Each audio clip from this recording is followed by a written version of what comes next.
when Benedict Allen and his dog Cashew set out on the adventure of a lifetime. His childhood dream soon becomes a battle to survive.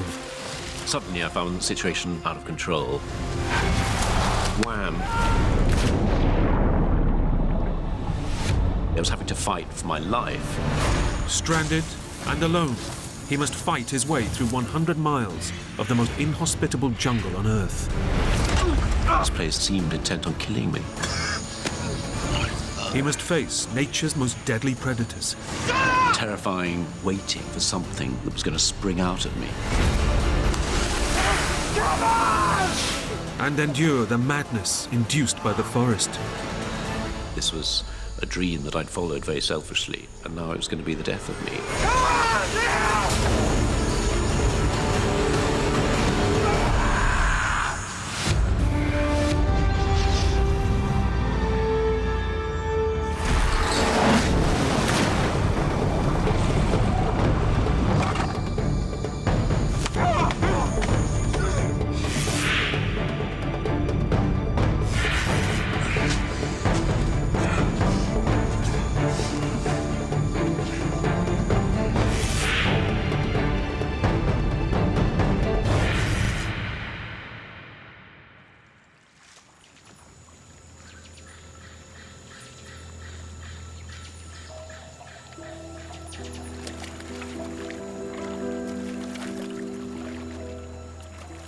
22-year-old Benedict Allen has always been a dreamer, and he's living his biggest dream yet.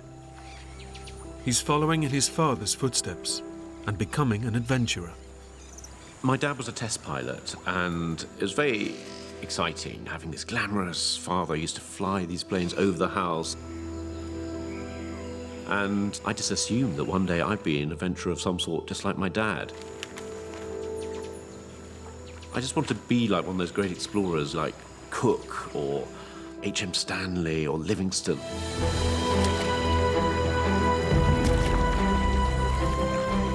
And for his first expedition, Benedict has come to the greatest wilderness on Earth, the mighty Amazon rainforest. As a child, I read in my books about El Dorado, which was this mythical land of gold. But no one found El Dorado, and I thought one day that would be my destiny.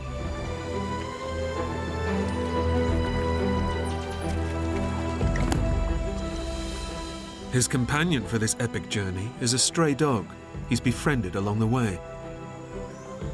I was lonely, and that dog reminded me of my dogs at home. And I called him Cashew, which was Indian for dog. So he was simply dog to me. But he began to be more than a dog, he began to be my friend. Despite his youthful enthusiasm, this is Benedict's first major adventure. He's attempting to traverse over 1,000 miles of dense, uncharted rainforest. So he's relying heavily on 2 local guides to help him survive. They taught me how to feel comfortable in the forest, which to me was a confusing place.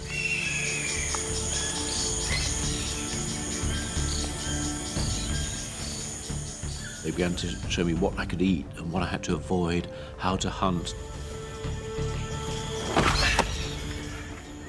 I was utterly dependent on these 2 men and their extraordinary library of knowledge, because I knew nothing, absolutely nothing.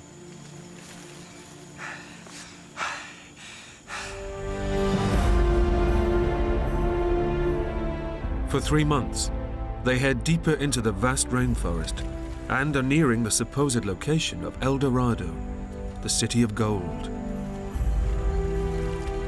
But Benedict has been warned of the dangerous illegal miners that have been drawn here. And there are troubling indications that they are not alone. The signs were ominous from the beginning. The water, just empty cachaça bottles. Cachaça's a sort of cheap rum. There was a sense that there were outsiders in the forest. I'd been warned that these were bank robbers, thieves, people accused of murder. They'd all headed off into the forest because here was a chance of making a quick buck. Despite Benedict's trepidation, they must find a place to camp, as night is falling.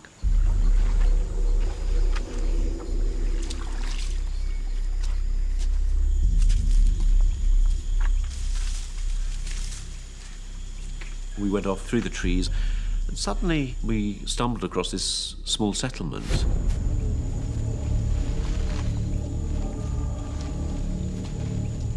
But whereas I was worried, my two Indian guides were absolutely entranced. I remember one of the Indian guides picking up a can opener and wondering what that was.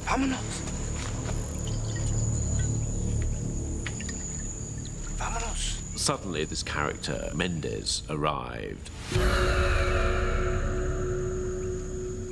He was the classic gold miner. And I just felt I've got to get out of here. ¿Qué estás haciendo aquí, entonces?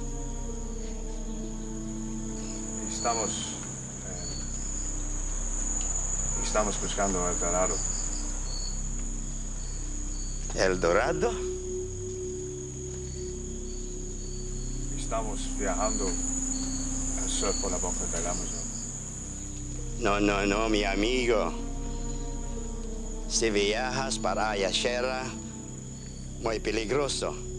Los rápidos están lucidos, pero puede ayudarte. Mendez said to me, look, I'll be your guide. I'll take you down the river towards El Dorado. Furthermore, I know a track. You'll be able to walk from the river to the outside world. ¿Está bien? Divertimos. And I thought, well, maybe I've misjudged this gold miner. Maybe he isn't that bad. But I thought I should go along with this plan. I'll be heading in the right direction at least. Bien.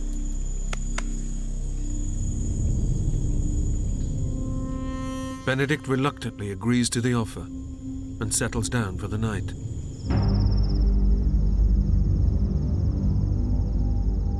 But as the night wears on, he has a growing sense that all is not what it seems. That night, I woke up in my hammock feeling that something was wrong. Just an uneasy feeling, and I remember thinking, I've got to check on things.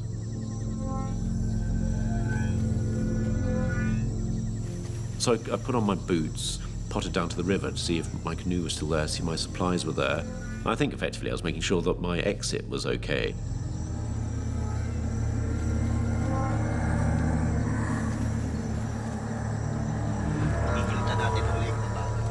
And I heard this conversation going on between Eduardo and Mendez, and they were discussing me. They were saying, why don't we go and slit his throat right now? Porque no rajamos la garganta ahora. Los indios que tendrán problemas si lo matamos. No. A ellos le dan igual. I had a rising sense of fear, and adrenaline began thumping in my ears. Venga. Lo hacemos ahora. ¿Quién va a ser? No lo haré cuando está durmiendo. And I realized I'm just going to be killed. These are my last moments alive. I just thought, go, I have to run, get out of here. Gathered my hammock together, my mosquito net, ran to the canoe. And suddenly, I was in the darkness in my canoe with my dog. And with his loyal friend Cashew, Benedict makes it away from danger. My first thought was relief. Then I had this terrible, dawning realization that I wasn't safe at all. I was surrounded by forest. It was the middle of the night, and I was very, very alone. Without his guides, Benedict is now stranded in over 2 million square miles of rainforest, with no one to show him the route out. I really was not at the end of a nightmare, but at the beginning of one. Cashew. Let's get out of here, boy. I paddled upriver for maybe an hour, and I thought, I'll just calm down, I'll just pull into the side.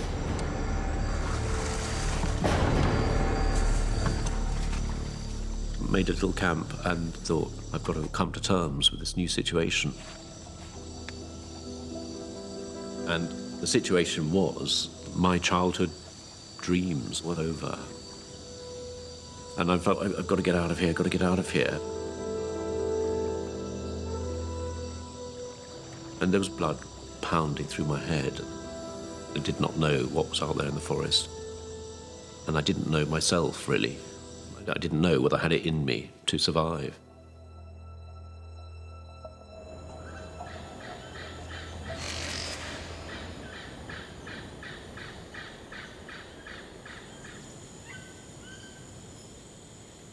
As the first light came up, I could see this forest, absolutely immense, and there I was in the middle of it, absolutely alone.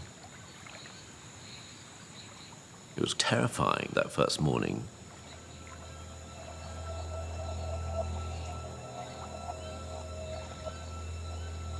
But after a little while I thought, no, come on, pull yourself together, it's the first day. So I began looking at my supplies, trying to work out whether I had enough to get me out of the forest. And by Benedict's estimations, he has enough rice, sugar and dried meat to last him approximately 2 weeks. And he has a mosquito net, a machete and a survival kit. All the basics he needs to stay alive. If I wanted to see my mum and dad again, I was going to have to take a chance on finding a trail out of the forest, and that's the option that seemed to be the only sensible one. But Benedict knows that searching for a route out of the forest means heading off into completely uncharted waters.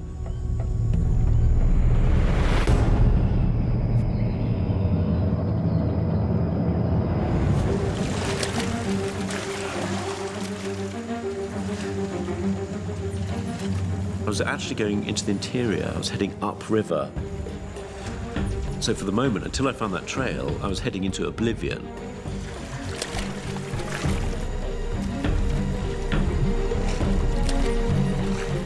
As I paddled away upstream, I was feeling more and more hopeful.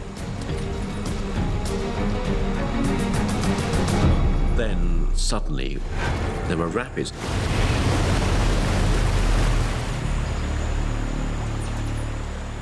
I remember thinking, come on, Benedict, pull yourself together. You've got to get out of here. Spent a lot of time dragging the canoe through the rapids.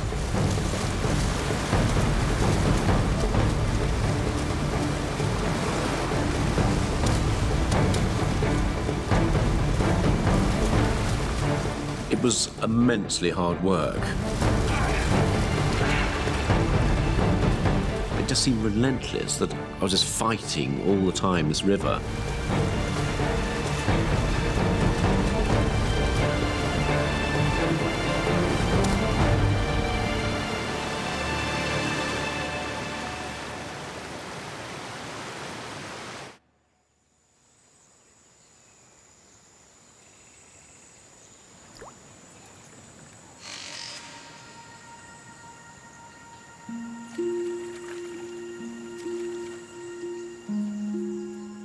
After 3 days on the river, fighting countless sets of rapids, the harsh reality is sinking in for Benedict. He's heading deeper and deeper into the forest, and there is still no sign of the trail.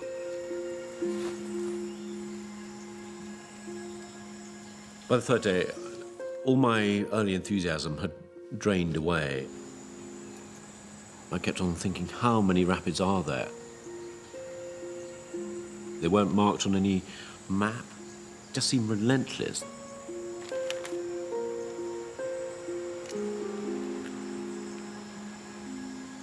Physically, I felt a wreck. My hands were in ribbons and blisters all over the place, burns from this rope.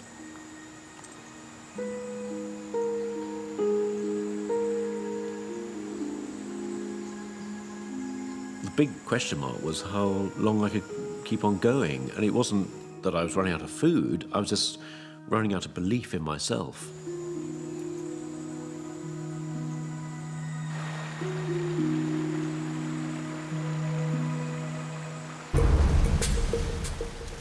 By mid-afternoon, it seems Benedict and Cashew have cleared the worst of the rapids.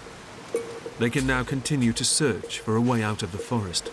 I remember starting to paddle my way into the clear water, but I hadn't quite got far enough. Suddenly I found the situation out of control.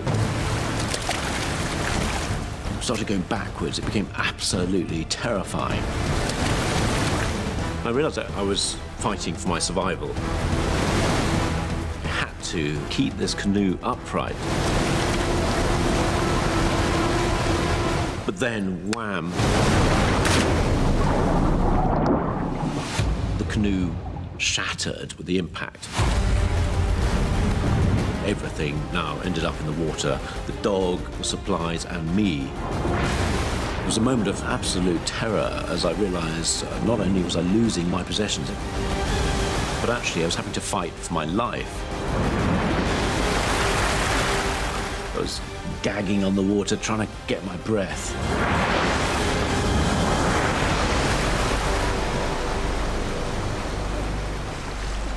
Finally got some purchase and waded my way towards the riverbank.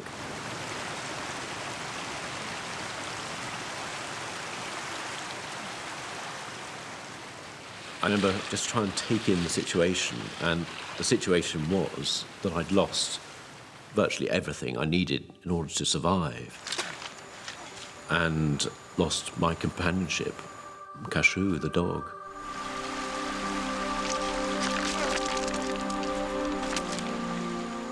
Yeah, it was a sad moment just because he was my friend, my companionship. He was everything to me. And as Benedict sits on the riverbank, he realizes that along with Cashew, his hopes of survival are slowly drifting away. First thing that struck me was I didn't have any food. Then I realized I didn't have a hammock, didn't have my mosquito net. There were so many worries going through my head. Would I end up starving to death? Would I die slowly of malaria? It was difficult to imagine how I was going to end up, but whatever way, it didn't look likely that I'd ever see my family again. Benedict knows that no one will be looking for him, because his expedition is not due to finish for at least 3 months. And with no food or medical supplies, he'll be lucky to survive a week. The situation was beautifully clear in a way. If I stayed where I was, I thought I would just die. I thought I've just got to get out of this place. I thought, what have I got to get me out of the forest? There was an old rucksack. There was a water bottle, a machete, but above all, my survival kit. Fishing hooks, fishing line, distress flares, spare compass. So key, simple things.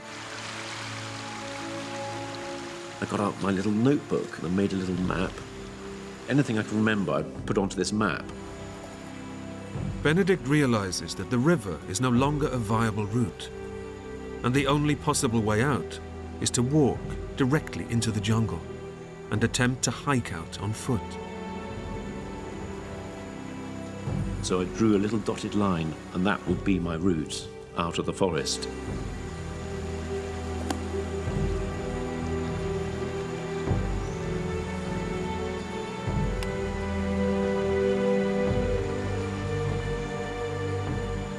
And it was a huge, huge moment as I walked away from the sunlight into the unknown.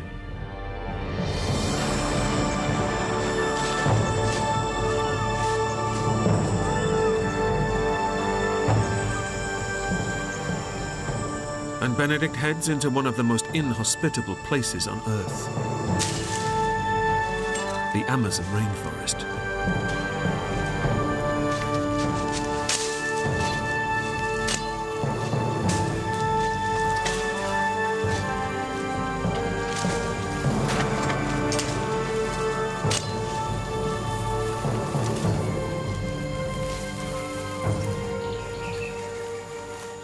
The forest that I saw seemed a very different forest from what I'd remembered. very, very thick, difficult to get through. And so I thought, I've got to keep absolutely clear about what I'm meant to be doing. Benedict realizes that traversing this jungle will be a monumental task, so he'll have to use every last scrap of experience he has, if he is to make it through here alive. And I reckon I walked absolutely straight, maybe 100 miles. That would take me to the outside world. So I thought, I'm going to count every single pace. When I got to 100 paces, I made a little notch in a stick.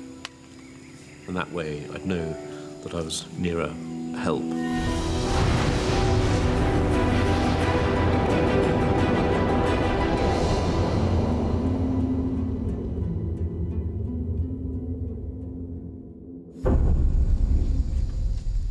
For hours, Benedict fights his way through the jungle. But as night falls, he can go no further. And when the sun goes down, the searing temperatures plummet. So he makes a shelter, using a technique he learned from his guides.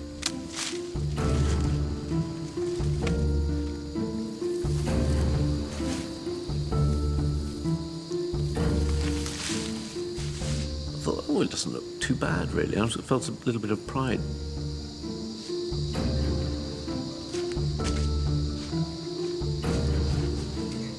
And then lay down and realised that I was wet. There's more dampness coming up from the ground. I lay there, sweating away, and then felt incredibly cold. The brutal reality is that Benedict isn't prepared for this at all. In the 100% humidity, he has no way of keeping dry or warm. And with his mosquito net gone, no way to protect himself against the deadly disease he fears the most, malaria.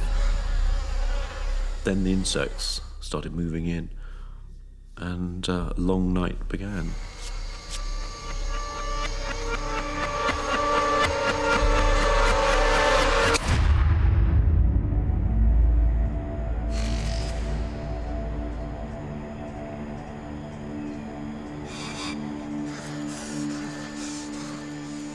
I was feeling absolutely terrible, wrung out, because I'd been awake all night with the insects.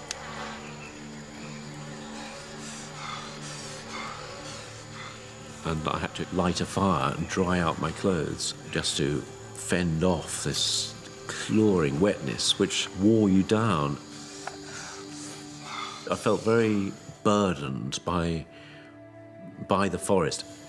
I just thought, I've got to get out. I've got to get out of this place. Benedict resumes his hike towards the outside world, but so far has only managed 4 of the 100 miles he has to traverse. It's been 4 days since he last ate, and he's beginning to weaken. I was starting to feel hunger pains. And I knew that unless I sorted out some sort of way of getting food, I was just going to die of starvation.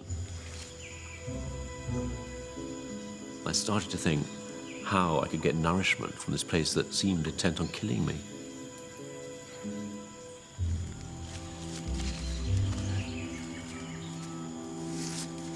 So I thought, okay, I've got to settle myself down and build a few traps. And Benedict knows that if you want to trap an animal, you have to find its trail. You make 2 parallel lines of sticks that you jab into the forest floor, and you funnel the mouse along. And there's a little bit of bait that you put at the end, and it triggers a mechanism, and boom, a log comes down and flattens the mouse, and you get this flat rodent for your supper.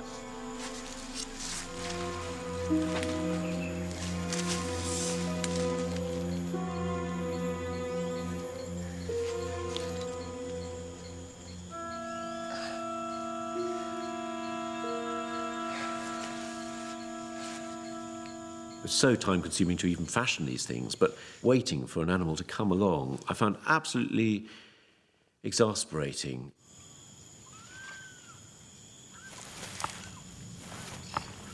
I thought, I'm totally incompetent here. I don't belong in the forest, and furthermore, the forest seems to know it. It's almost like I'd been found out.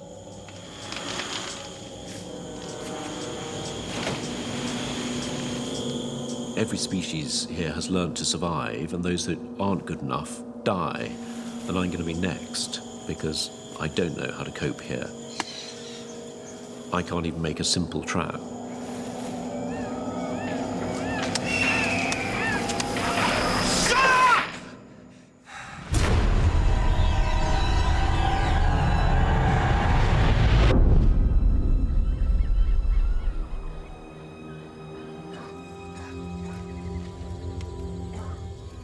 I began to dread every evening.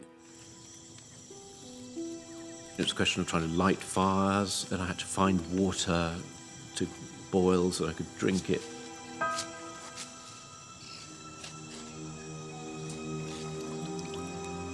And all of this was taking time when I was already exhausted from trying to make progress through the forest.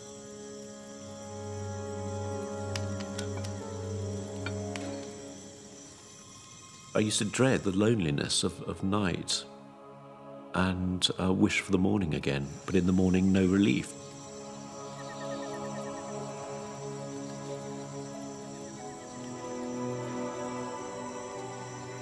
I felt like a hamster on a treadmill heading to nowhere.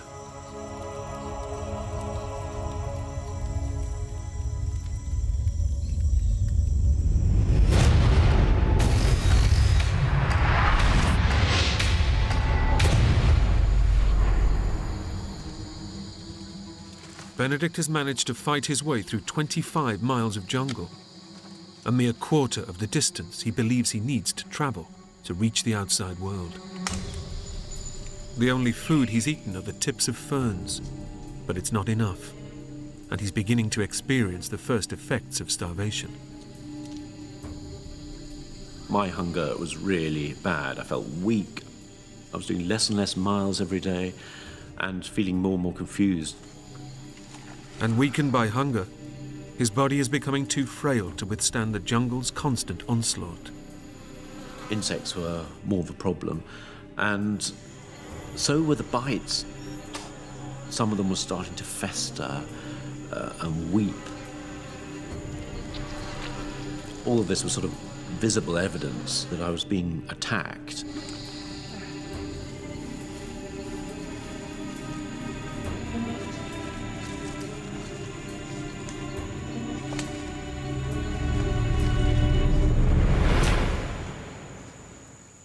And suddenly, there was a palm tree.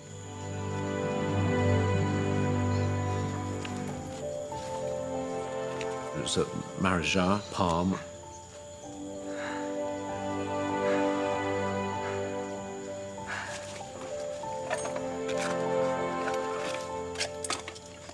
And I remembered how my guides had taken the berries and they'd made a wonderful purple mush. Suddenly I had all the energy in the world because I saw hope now.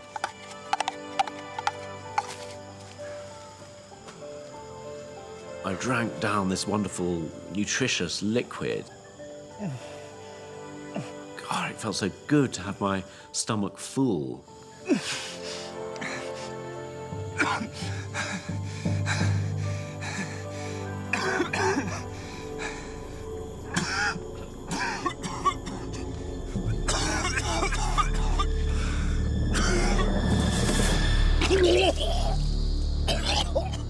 Benedict is so weak that his stomach is unable to digest this rich berry pulp. And as starvation takes a stranglehold, his body is beginning to break down. It was a terrible situation because on the one hand, I could eat, but if I did eat, I'd feel more sick. It didn't seem to be solving any problem, and it was a sort of hellish situation.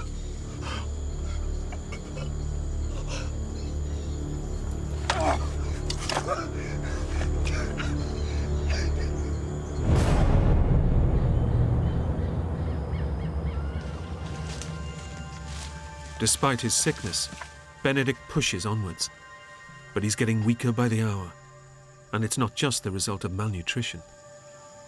Gradually, I realized I was succumbing to something.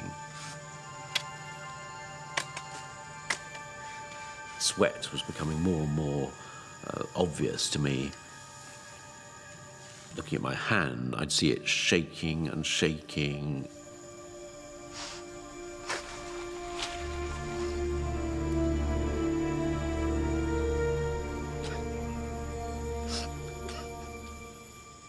I was sinking into a delusional state because I wasn't able to control my thoughts. After almost 2 weeks of relentless attack, Benedict has finally succumbed to his biggest fear. I thought, this is the taste of malaria that I'd always been warned about. And now it's my turn to experience it myself as someone who was exhausted and starting to starve to death. The malarial parasites are destroying Benedict's red blood cells, starving his body and brain of oxygen. And knowing he faces almost certain death in the forest, his thoughts turn to his family, over 5,000 miles away. It was a sort of sadness at first, feeling of terrible defeat. I thought no one's going to be able to imagine what my last days were like.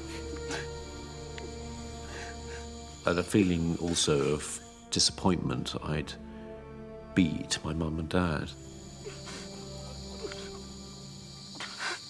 But the truth was, this was a dream that I'd followed very selfishly. And now it was going to be the death of me.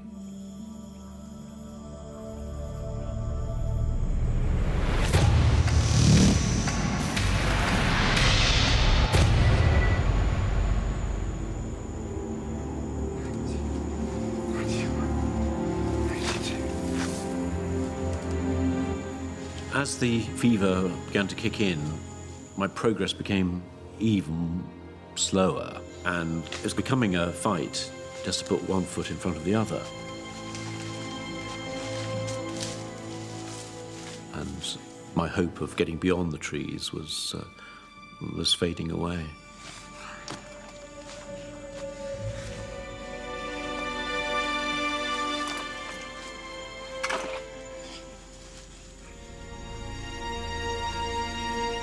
Suddenly, I had this feeling that there was something out there,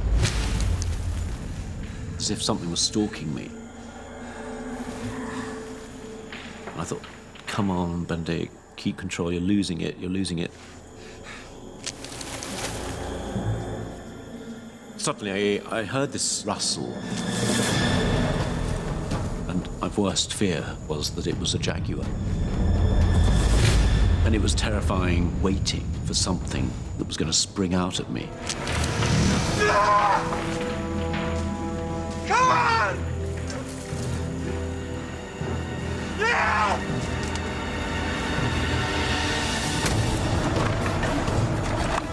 I fired off a couple of distress flares. Bang, bang. Come on! Yeah! And nothing.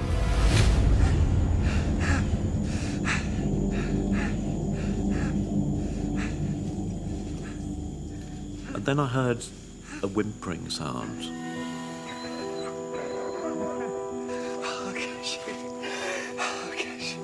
Well done. Incredibly, after vanishing in the rapids 2 weeks before, Cashew has tracked his old friend through 40 miles of rainforest. And all at once, the horrors of his situation seem to drift away. It suddenly felt like I'd been given a miracle, a sign of hope that everything was going to be okay again. I had someone who could understand what I was going through.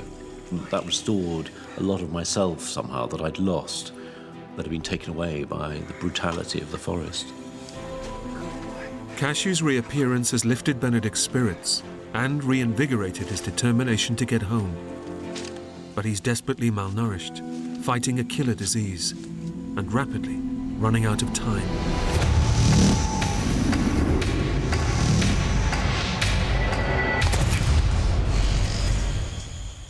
Now, I was 3 weeks into this trek, 3 weeks of really hardly eating anything. After walking for 70 miles, Benedict is now in the advanced stages of starvation, and the malarial parasites are rapidly colonizing and destroying his body.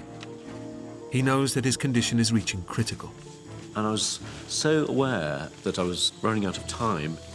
Cashew seemed to be lagging more and more behind. And I thought, I can't have you as a passenger. Cashew! Cashew! Cashew! Cashew!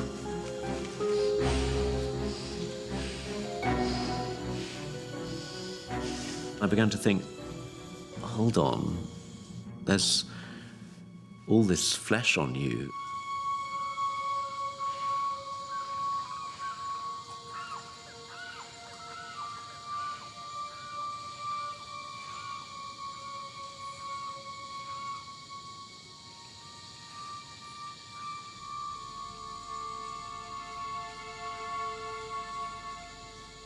But it was inconceivable that he could ever be my food. Cashew!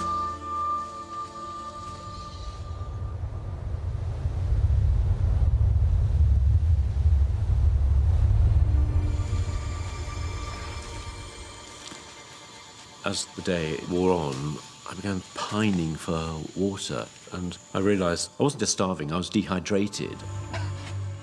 Benedict's life is now hanging in the balance. The combined effects of starvation and malaria mean that he must take on more and more fluid, but it's becoming ever harder to find. And whereas a normal person can last 3 days without water, in his condition, he won't last 24 hours. I was desperately licking leaves, I was licking stones just to get a bit of water into my system, just to sustain myself.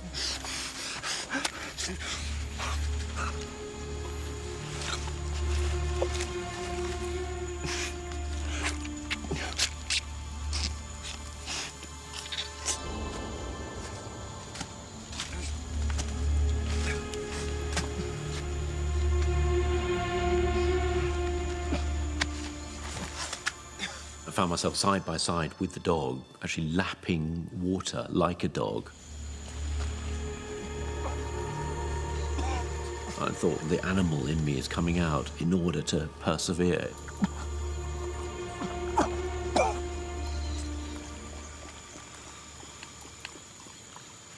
Become like you, Cashew.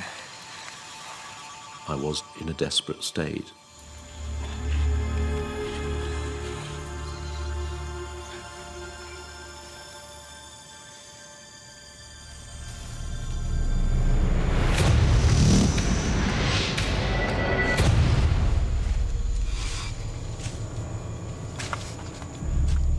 By now, it was almost impossible just to keep on walking. It was a real crisis point. Mentally, I had less of a grip on what was going on.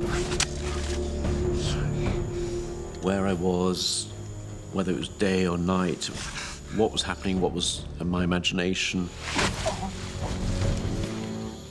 It was very, very clear that I had less and less sense of who I was. By now, Benedict is so emaciated, and the malaria is so advanced, his brain is beginning to shut down. And as his clarity and sense of self dissolves, he knows that his death is creeping ever closer.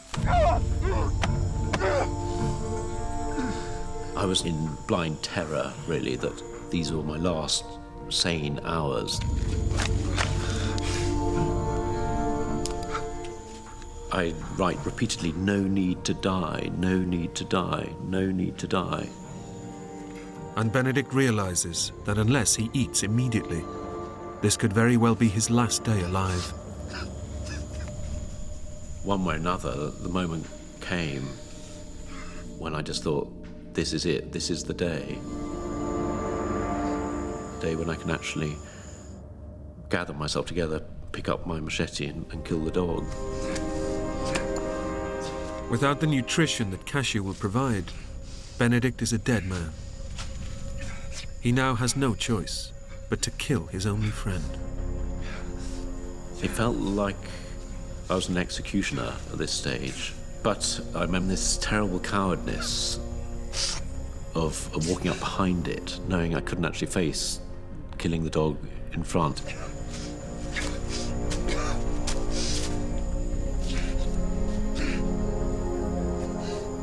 I struck it a blow on the head from behind.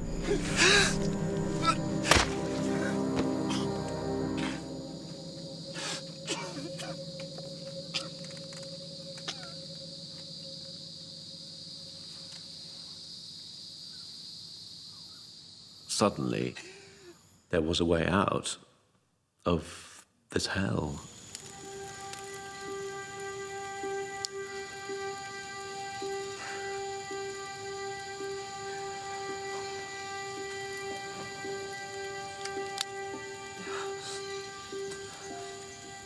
For now, I'd concentrate on the most nutritious parts, the kidneys, the liver, heart, and I put them on the fire.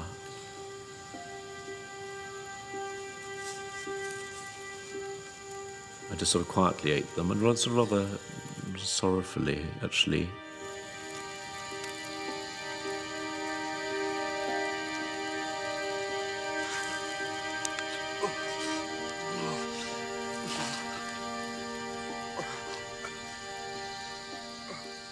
But Benedict cannot ingest the meat.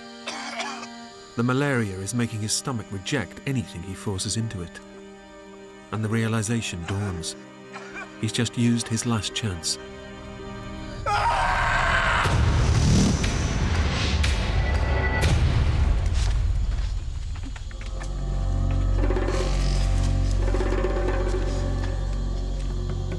When I thought it couldn't get any worse, it did get worse. I lay on the forest floor, racked by pain. My liver, my kidneys were being attacked. I was fighting just to keep myself sane. Benedict's malaria has now reached the final and fatal stage. The parasites are aggressively multiplying and destroying his vital organs, causing his body to collapse. Within 24 hours, he will experience first coma, then death. This was the moment when it could all end very, very quickly. I had this rising sense of panic that I had to get out of the forest. I had to do whatever it took.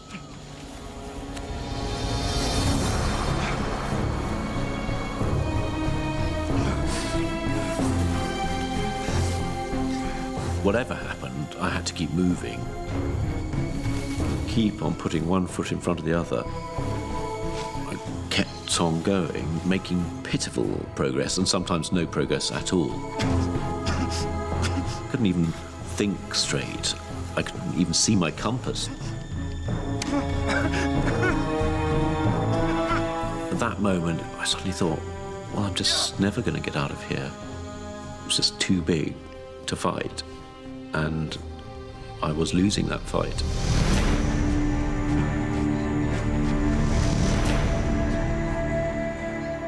Benedict simply cannot go on. He's just too weak, too ravaged by disease. It was a terribly lonely moment, thinking this is the end.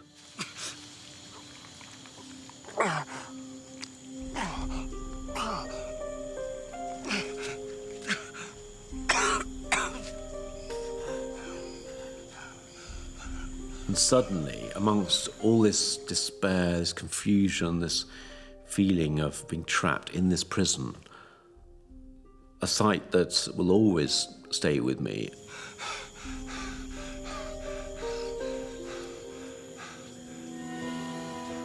I saw this cut branch.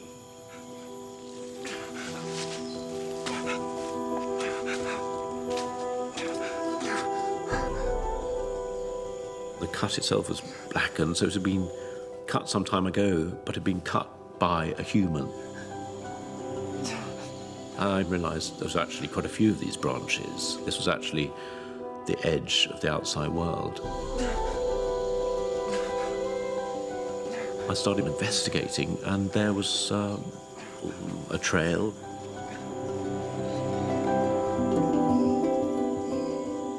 And then extraordinary thing of just seeing daylight, and it's still emotional to me, just this reconnection with the outside world.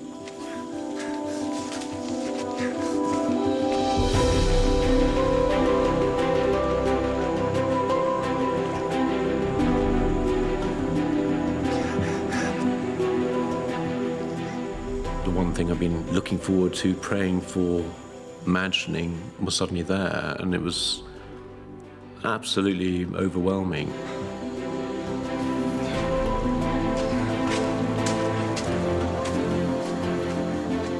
And I found myself in the back of a garden. There, ahead of me, was a little hut, and there was a little man in front.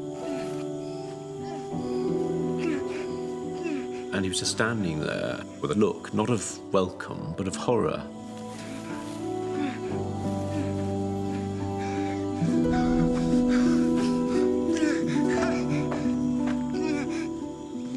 And that was my last memory.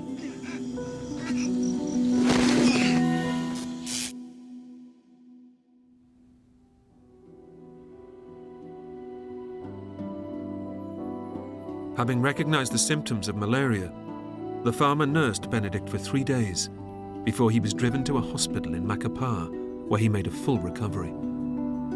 Benedict returned home to be reunited with his parents 1 week later. My life was never the same again.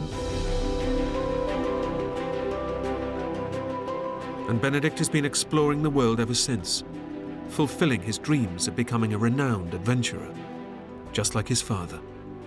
I've been going off to the jungle, going off to the desert, going off to the Arctic, pushing myself to the limit, trying to touch that experience that I had that was so profound. That has always haunted me, and it's something that'll always be with me, and it's steered the rest of my life.